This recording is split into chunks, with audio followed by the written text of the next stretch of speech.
Everyone seems to talk about getting it right in the camera, but what does that even mean? I'm Daniel Norton here for PPA, and today we're going to talk about getting it right in the camera.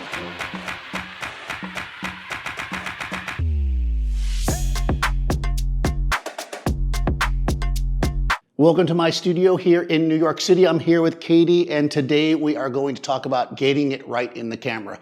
What does that even mean, right? There's lots of people that are, we'll call them purists. Maybe I fall into that category, I'm not sure, that want to get it right in the camera. That is to say we want to save time in post-processing. We don't want to fix it later.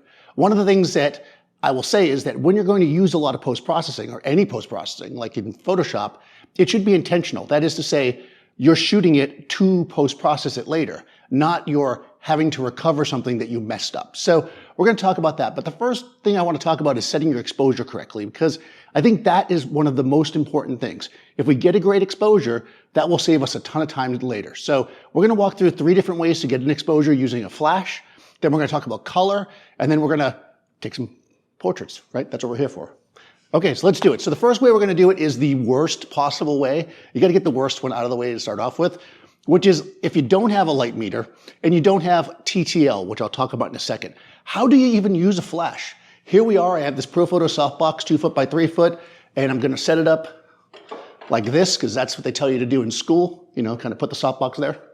Now, when you're setting up a softbox like this, you want to place it relatively close to your subject, usually within the size of the softbox. This is 2 by 3 foot, so 2 to 3 feet away is good, right? We're going to put it off to one side to get some shape to the face, and we're going to put it slightly above eye level.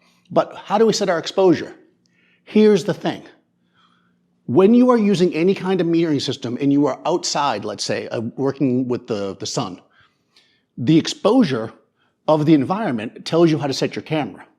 When you're working with flash, you set the exposure and then you set the flash to match it. That is to say, I can decide what I want my exposure to be. Now, I do have a bunch of lights on here because I'm filming video, so I'm going to need to set my camera a certain way to get rid of that light. So we'll do that first. I always call that the black frame. First thing we're going to do is set the camera at its lowest ISO within the normal range. For this particular camera, that's 100. We're going to set our shutter speed at the maximum shutter speed that it flashes, or I should say syncs with the flash naturally. Not high-speed sync. That's another video. Then we're going to set our aperture. We set our aperture based on how bright it is in the space. In here, somewhere around 5, 6, or 8 is going to get be to a place where I can't see anything. It'll be dark, right? I can literally look through the back of the camera and see that. But I'm going to do a test shot to make sure. So somewhere in the middle between 5, 6, and 8 is 6.3. We're going to take a test shot with no flash. And we're over here in capture 1, and we can see that we have a black frame. To determine if we are truly at the place we want to be, I'm going to grab the adjustments. I'm going to grab the exposure slider, and I want to be somewhere around 2 stops under. So when I look at her skin tone, it's barely coming in here at about 2 stops. This is good. So I'm about 2 stops under. This is a good exposure for me. So now how do I get my flash there? This is the crux of it, right? Well, if you don't have anything, you don't have TTL, you don't have a handheld light meter, the best bet is to go to your flash, and it will have some kind of settings on it. Put your flash at the middle point of the range. So my flash goes from 1 to 10, so I'm going to set it at 5. That is not half power, that's halfway through the range that the flash can go to. So if I go over to my flash here, again, this is a ProPhoto flash. I'm going to grab this little guy, I'm going to turn it on. I'm at 7.4 now. I'm going to go to 5. Okay, so I'm at 5 now. My camera's all set. My flash is set. So I'm simply going to make sure I'm not in TTL, because then that would screw up this whole process. So I'm in manual, which means the flash is going to stay with the way it's set. I'm going to take a photo, and we're going to see what we get. Okay, we can see that's actually not too bad, right? Look at that. Nailed it on the first try. But, you know, we're going to look at this, and we're going to say, here she is, okay? A little dark to my taste. How do I know that? One thing we can do is look at our histogram. And her skin tone, you know, for a kind of a Caucasian person, should be somewhere over here, which it is, which is very nice, right? So if you look over to the left side of my screen, you can see the histogram at the top. You see where that line is? That kind of red area, that's about right. But I can see that it's a little bit further left than I like it to be. I like it to be probably maybe another like 1/8 of the way of the distance. So I can test that though by grabbing my exposure slider again bringing the exposure up a little bit, and then going back again to her neutral over skin tone. That's about where I like it. Somewhere at the beginning of the final third of the histogram for, again, for her skin tone. Obviously, depending on who you have in front of you, you'll have to make different adjustments. That seems about right though.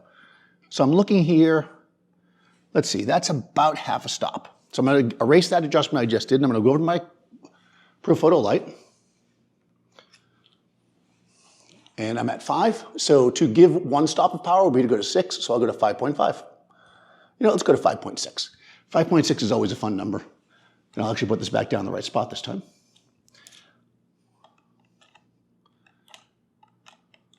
Little GoPro action there. All right, take a photo.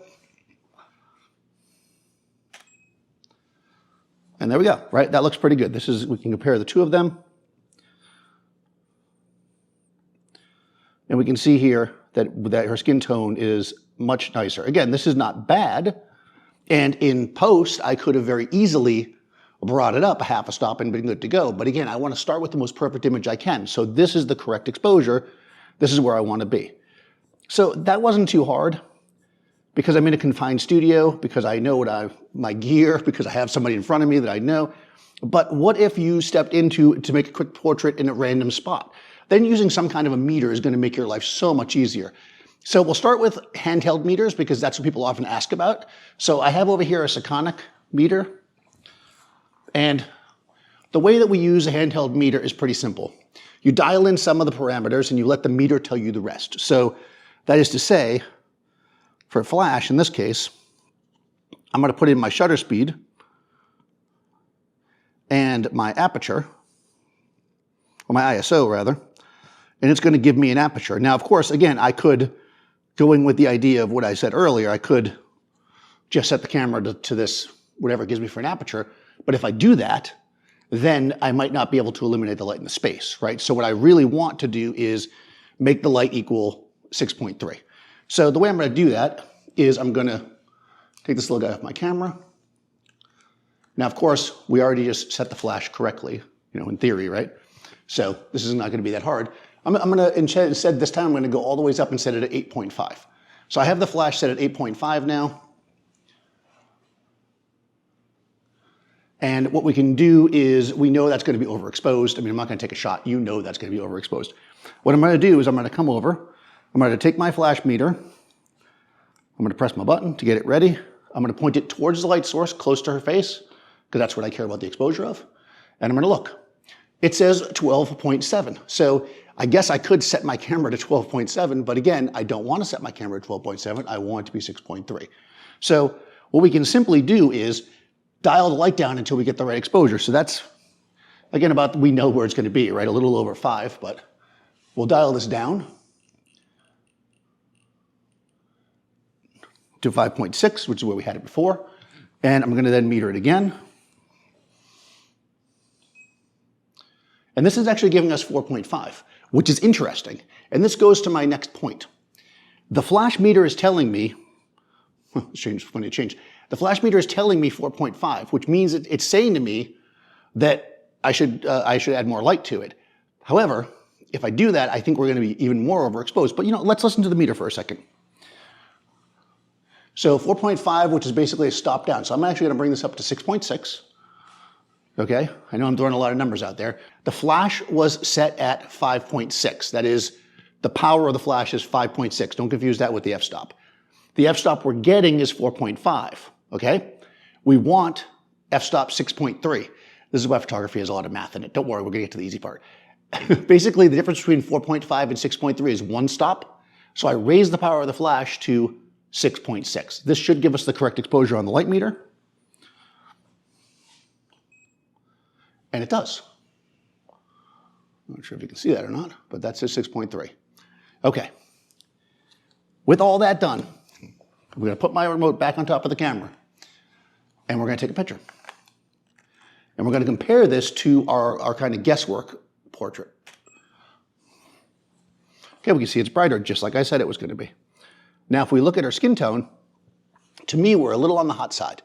Now, that might be fine. Again, it's not completely overexposed, but I still think that in general, skin tone wise, This is probably a little bit better. A little bit. Maybe somewhere in the middle is better, right? Now, here's where we're going to use our final technique, TTL. So I often use TTL, which means through the lens metering. And people will say, why don't you use a light meter? How come you're shooting in automatic? Blah, blah, blah, blah, blah. TTL uses the meter in your camera. When you're shooting with TTL, you are using a meter. You're using the meter in your camera. So I know the meter in my camera is pretty darn good. So I'm just going to put the flash to TTL. And then I'm going to let the flash meter determine where it should be set. Take one more shot. And here we are. Now, before I look at this picture, which I was about to do, it says 6.5. So it actually agrees more with the handheld meter than it does with my guesswork, okay? You can determine what you think is best. I think for this instance, there's one more thing we can do. Let's use a tool that I sometimes use to get something that we all know about, which we were just talking about, which is a histogram. So this right here,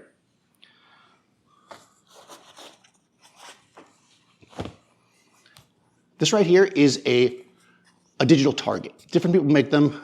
This one's, I think, from Photo something or other. Anyways, you can find a digital target. X-Rite also makes them really nice. Basically, you have black, gray, white. This is designed to get a histogram. So if we take this and we leave our flash set the way it is, so I'm going to switch back to manual. And I'm going to have Katie hold it in front of her face. Here we go.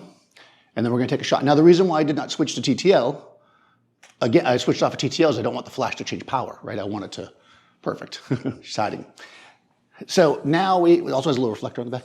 So now we have this. And what we can actually do here is crop in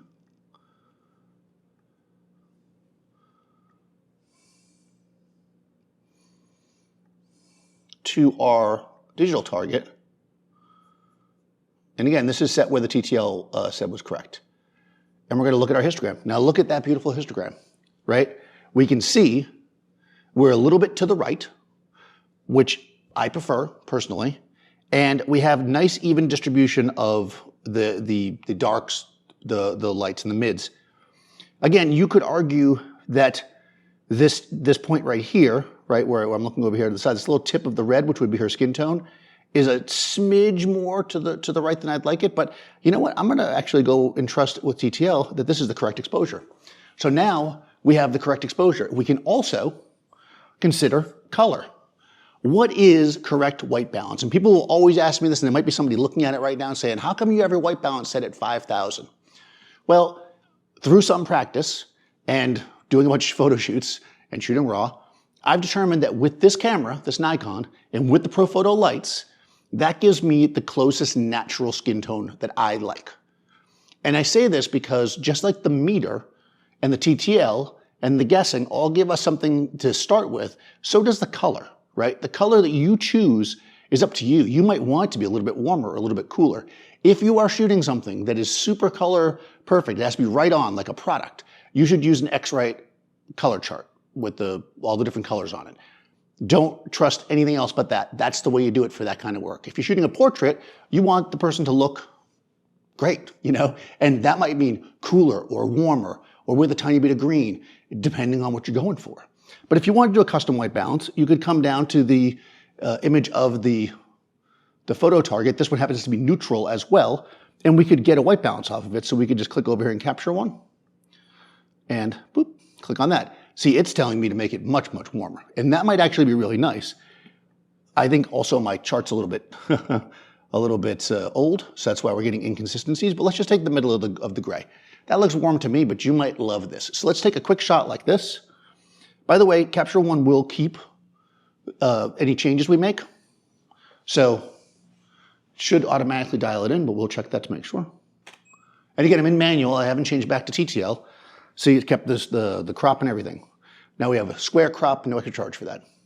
But we can see here, some people might love that, right? Beautiful warmth to the skin. Cool, right? Or if you like more of a cooler look, you can go with that. That's a little more natural, I think. So what you like is up to you. So what does it mean to get it right? Oh, not that. What does it mean to get it right? It means that you want to get it as close as possible to the correct exposure, so you're not having to tweak it too much in post and mess with your highlights and shadows, and also get the color close, if not perfect, to where you want it to be or the subject wants it, depending on the vibe you're going for. And you can ask them, can you see that from that far away? Do you like the warm one or the cool one? Cool. All right, so she likes the cool one because she's cool. So, you know, we can go back. So one way to do that is we can just go here and hit Command R in Capture One. That will just reset all adjustments because we didn't make any adjustments to it. And now we've got it matches, right? We're shooting raw, nothing is permanent. Sometimes, like if I loved it cool, if she had said warm, you know, it wouldn't have mattered. I could have shot them all warm and then later I just make them cool because I'm shooting a raw file, it doesn't matter. Okay, hopefully that makes sense.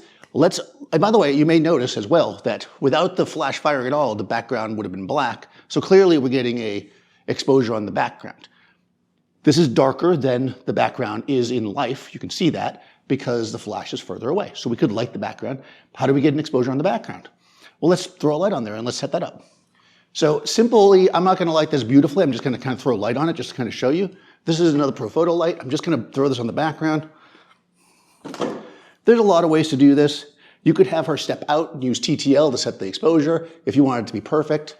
You could look at this light and compare it to that light. So I could say, this is a 250 watt light, so it's one stop less powerful. It's also going through a softbox, so we're losing a stop or two through that. So we're basically about 3 stops less powerful than this one. If I want them to match, I can set this one about 3 stops less. So basically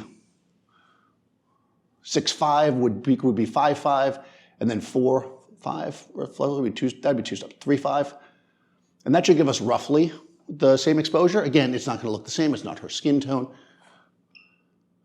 Now I can see too, this is just barely touching the side of her, which is kind of nice. So this is going to give us a gradient, and we're just going to start there. So again, once you get rolling, this can be a little bit easier. Just kind of set these things up. Again, I'm in manual now, so the flash is just going to give me whatever power I set it to be. And we can see that she's very excited about that. She blinked, ruined the video. No. So we can actually see, let me get another one where you're not blinking, just, you know, just so that people aren't staring at you blink. I mean, I don't care. I make models blink pictures on the screen the whole time, but then people say I'm mean. You know, comment people. All right, so if we look at this, again, not color-wise, but exposure-wise, because again, we're a little on the cool side, we can see that this is now much closer to what the background actually looks like in life, tone-wise, right? Because we've matched the exposure. On this side, it's a little bit darker because the light's on one side, right? So if we want the background to be even, I could use 2 lights, I could back it up, there's lots of things. But again, this is the exposure that we like. Assuming we like that exposure. If we want the background to be darker, if we want it to be lighter, that comes down to our taste. So what is right? Right depends on what you're trying to do, right? So I think this is okay. Let me just frame this up for a better shot because basically we've got the softbox in the shot. I'm just going to come in here so we can shoot a couple. I'm going to get a little closer actually. I'm getting a little closer and I zoom the lens. So we're getting more of a portrait. So let's see what that looks like. Okay, now we have it more the way we want it, right? Which is basically framed up as a nice portrait. We can see how beautiful she looks there. Now I can make a decision on how I like that background to be. To me, I think it's a little bit too bright. I'm gonna turn it down. So that light is in my C group. I switch to my C group. I'm just gonna turn it down. Turn it down, stop. Take another shot. And there we go. Now, we've got something that I think is a little bit nicer. The whole thing's a little bit flatter. She pops a little bit more because the background's darker. And we've got this kind of nice feel to it, right? Nice and easy. Now, if we want her to separate out a little bit more, we could set up a third light, let's say a separation light. So, you know, I have the strip box over here. This is in my B group. So again, this is in a soft box. This is the same type of light as I have as my key light. So I can set it roughly at the same power if I'm roughly at the same distance. Now you might be saying, well, aren't hairlights supposed to be brighter or darker? Again, a lot of this comes down to how you perceive the light in the camera. So we're gonna start at the same exposure just to kind of show you. Now again, I could throw all these lights up and just put them in TTL and just let it bang out and you'd see how it would set up, but I feel like this way you're getting a real sense of how this comes together. We set our initial exposure the way that we want it, right? The place we want it to be. Where the room's dark, where the light's hitting her, we're getting a beautiful skin tone. It's a little bit on the cool side because we like that. We've set our background to kind of be a little bit lighter than it would be with no flash, but not bright. Now we're adding a separation light. So here's a separation light. Here we go. Yeah, and we can see, you can see it kind of hitting her in the shoulder here. And it's just barely giving her a little bit of separation there. This is how I like my separation lights. You might want it to be a lot more dramatic, in which case you just turn it up. It's in the B group. Let's give it 2 stops so you can really see the difference. See, now it's really cranking up, right? You can see it's even coming across in your cheek a little bit, and we can see that there. This is I think too much. I find that if a hair light is really, really strong, unless you're going for some kind of dramatic look, it can be a little bit oppressive. So I think this is too bright. This right here is probably about where I'd normally keep it, but just for the people that like it somewhere brighter, I'll go a little bit in the middle. So we're going to turn it down 1 stop. We'll take a shot. There we go. And what we get here, which is really nice, is we have this nice kind of reflection off the shoulder to kind of bring us into this edge. And then we've got just the shape of her face, because this light's coming from here. Now, if we want to add some drama to this, now we can mess around. Now, here's the thing. This is where we want to be careful with TTL and with exposure and all this other stuff. If we leave the camera in TTL and I start moving the light around, it's just going to keep trying to give us that exposure that is the neutral exposure. But if we want to get something a little more dramatic, a little more shadowy, we want to keep the skin tone where it is, as long as we don't move our light distance-wise any more from or to the subject, the exposure doesn't change. So in other words, if I take this light and I keep it the same spot, but I spin it this way more, what will happen is we'll get a little bit less light on this side, right? But the exposure on her face will remain the same. So let's take a shot, show you. Well, even if you look towards it a little bit. Yeah, there we go. Yeah, see? Now you see her overall exposure remain the same, but we can see that this side of her face is starting to develop a little bit more of a shadow, which now contrasts a little bit more with that hair light, right? So now, again, we're keeping it exactly the same. And now finally, once you have this all set and you think you're ready to go, take one last look and evaluate. Do we like this the way it is? I actually think now that I'm looking at it, I'd like to see it a little bit brighter.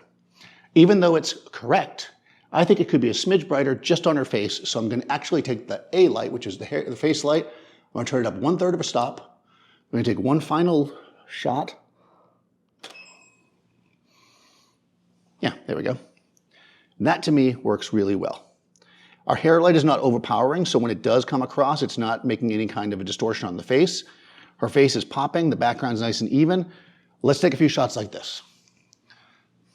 Cue cheesy YouTube music. Good, and there we go. Nice. See if you move this way more with your face. There we go. Good. Nice.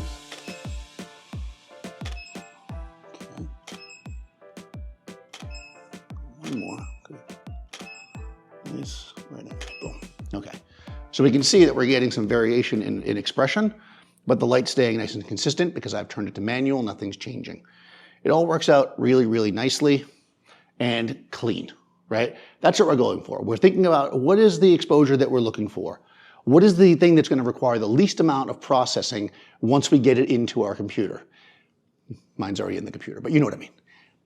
Do I need to go into Photoshop and change a bunch of things, make layer masks, do all these other things to separate things out, or did I get the exposure that I wanted so that when I look at this, I go, yeah, this is basically done. I might have to tweak it a tiny bit, which is almost always the case. It's rare that something is 100% perfect. And in fact, we can just quickly do that. If we look at this image, all I would probably do is grab my lights and just drag them over a little more, just to add more contrast, just like that. You know, and then maybe the darks. That's based more on my personal style than on anything else. Not because the exposure is right or wrong, but because I did this and because I nailed a perfect exposure, I can make that small tweak and I'm done. Now, if you know what you're going to do and you know these tweaks, I could actually put this in now like I just did and watch. If I shoot some, it'll just automatically do it. Okay.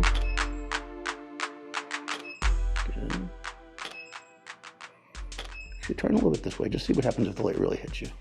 There we go. So now we're letting that light really hit the side of her face. And we can see that because I exposed it properly, we're not really blowing out, right? We still have detail, and we can get that beautiful reflection in the eye. And in fact, we could start playing around, right? This is where Daniel starts going off the rails. I could turn the key light off even and see what we get. We'll do that a little more dramatic. And again, we can start messing with these lights, and because everything's set correctly, everything still gives us an exposure we like. The other thing that's interesting here too is you can see that there's still light on the side of her face because there's light bouncing around the studio. Always consider that every light that you bring into the shot is going to affect more than just what you think it's affecting. You know what? I gotta do one more shot. We have to do one more. One more shot. We're just gonna turn off the background light. Normally when we do this, we build these things up and show one light at a time, so what the heck, this is the way we're gonna do it. We're going a little bit in reverse. We're gonna have to go this way again.